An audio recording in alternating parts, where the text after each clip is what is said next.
ప్రపంచంలో జరిగే ప్రతి సంఘటన మీద అమెరికా అధ్యక్షుడు హోదాలో ట్రంప్ మాట్లాడుతుంటాడు కదా, మరి ఎందుకో పిఓకేలో పాకిస్తాన్ చేస్తున్న దాస్తికాల గురించి మాట్లాడటం లేదు? మాట్లాడాలి కదా. పిఓకేలో 11 మంది చనిపోయారని నిన్న మనం చెప్పుకున్నాం. 11 మంది కాదట, 30 మంది అట. ఈ 30 మంది చనిపోయారు అన్నది కూడా పాకిస్తాన్ ఇస్తున్న అఫీషియల్ సమాచారం. 30 మంది కాదు, అంతకన్నా ఎక్కువ మంది చనిపోయారని పిఓకే ప్రజలు చెప్తున్నారు. 30 మంది చనిపోయారు, 250 మంది గాయపడ్డారు. ఇది పాకిస్తాన్ అఫీషియల్ గా ఇస్తున్న సమాచారం. ఇదంతా ఎందుకు జరుగుతుందంటే, మేము పాకిస్తాన్ లో భాగంగా ఉండలేము, పాకిస్తాన్ మమ్మల్ని మనుషులుగా కూడా చూడట్లేదు అని జాయింట్ అవామీ యాక్షన్ కమిటీ నాయకత్వంలో పాకిస్తాన్ కి వ్యతిరేకంగా పిఓకే ప్రజలు తిరగబడుతుంటే కాల్చి చంపి ఉక్కు పాదాన్ని మోపి వాళ్ళ ఉద్యమాన్ని అణిచివేసి పిఓకే ప్రజల్ని తమ చేతుల్లో పెట్టుకుంటుంది పాకిస్తాన్. మరి శాంతి గురించి, సామరస్యం గురించి, పౌర హక్కుల గురించి మాట్లాడే ప్రపంచ దేశాలు ఏమైపోయినాయి? ప్రపంచానికి పాకిస్తాన్ చేస్తున్న దురాగతాలు కనబడటం లేదా?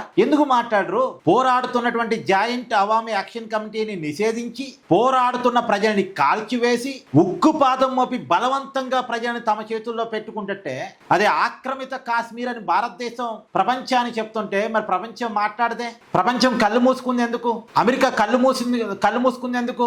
ఇరాను ఇజ్రాయిల్ మీద దాడి చేస్తుందేమో అని అనుమానంతో ముందుగానే ఇరాన్ మీద దాడి చేశారు కదా ఇజ్రాయిల్ అమెరికా కలిసి. కానీ ప్రజల మీద దాడి చేస్తుంది పాకిస్తాన్. పిఓకే మీద దాడి చేస్తుంది పాకిస్తాన్. చేస్తదేమో కాదు, చేస్తుంది, జరుగుతుంది. మరి అమెరికా మాట్లాడాలి కదా, పాకిస్తాన్ కి హెచ్చరికలు పంపించాలి కదా, పంపదు. అంటే కావాల్సిన వాళ్ళ విషయంలో ఒక రకంగా, అవసరం లేని వాళ్ళ విషయంలో మరో రకంగా. పాకిస్తాన్ అమెరికాకి కుక్కలాగా పనిచేస్తుంటది కదా, అందుకని పాకిస్తాన్ విషయంలో కొంత ప్రేమ, దయ, జాలి, పాకిస్తాన్ ఏం చేసినా చూసి చూనట్టు పోవటం. కానీ పాకిస్తాన్ చేస్తుంది దుర్మార్గం, అనైతికం, అక్రమం. దీని మీద మీ కామెంట్ కూడా జడ్జ్ చేయండి.